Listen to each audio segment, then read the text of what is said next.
played sports throughout my younger years up through high school when I wrestled and played lacrosse. The latter of those sports, lacrosse being my sport of choice, where I actually wanted to pursue that in college. So a lacrosse coach came down and met with me and one of my buddies. And I wasn't admitted directly to the United States Military Academy. I went to the prep school in New Jersey for a year and then was subsequently admitted to West Point. Truly, you are on a team whether you are on a team or not. And then also, of course, being a member of an athletic team just took it one step further. Being a student at that school meant more than just going to college. It meant something just a little bit more. It meant that you were willing to make some sort of a sacrifice in your future and for the country. I just kept that mantra to always be hardworking, and it would work out in the end. And I did that through West Point with my academics and with my athletics.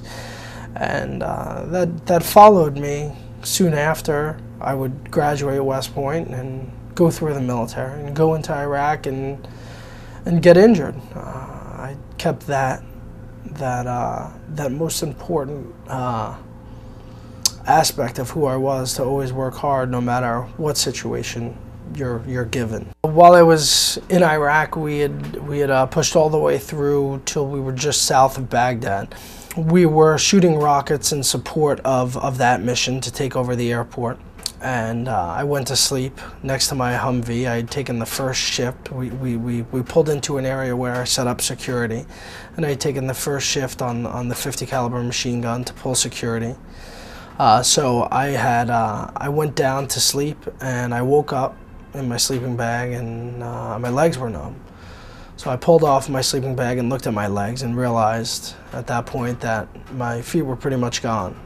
So I crawled over to my Humvee and grabbed my Kevlar helmet and my rifle and crawled over to my vehicle to see if anyone was inside.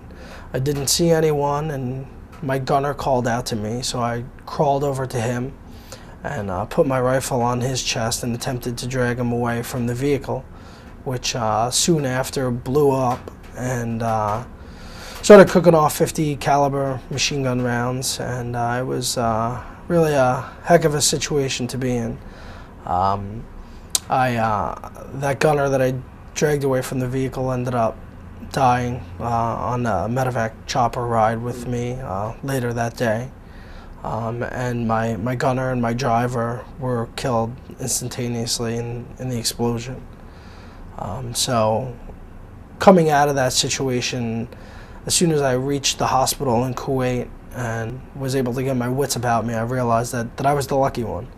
And I said to myself that I wasn't going to feel sorry, because I am the lucky one, and the families of those that have perished and that have died, they're certainly going to consider me the lucky one in that situation. So why wouldn't I? I was injured April 3rd. I was home by May 20th. And I just started my rehabilitation process, which was literally, as I describe it, a crawl, walk, run process, where I literally started out crawling on the ground and took it step by step and moment by moment until I was just able to build up enough strength to get better day by day.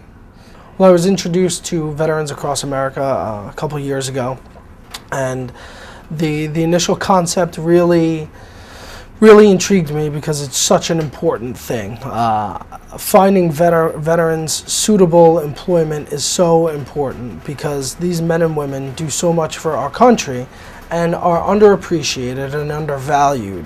And the capacity to which they could serve upon them leaving the military is unlimited.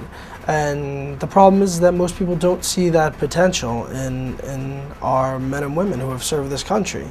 And to find a way through an organization, or if there's an organization that's going to help them, Veterans Across America is surely one of them that could help convey that message and make the American public and the corporations in this country realize, hey, you know what, there's an untapped resource here that we haven't been capitalizing on, that we really need to think about.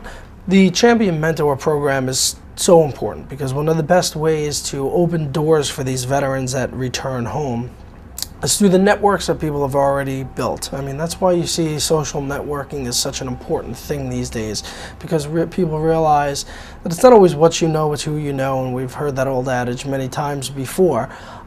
Ultimately, it does come down to the individual and what they can provide. But opening doorways for these veterans gives them the opportunity to show them what they can do, to show people what they can do. And the Champion Mentor Program facilitates this by opening these doors up to veterans, opening these networks and the networks that mentors have built over their years in the private sector. For many of these individuals, it's uncharted territory. And to have someone that's been through it, that you could learn from their mistakes without having to make your own, is invaluable.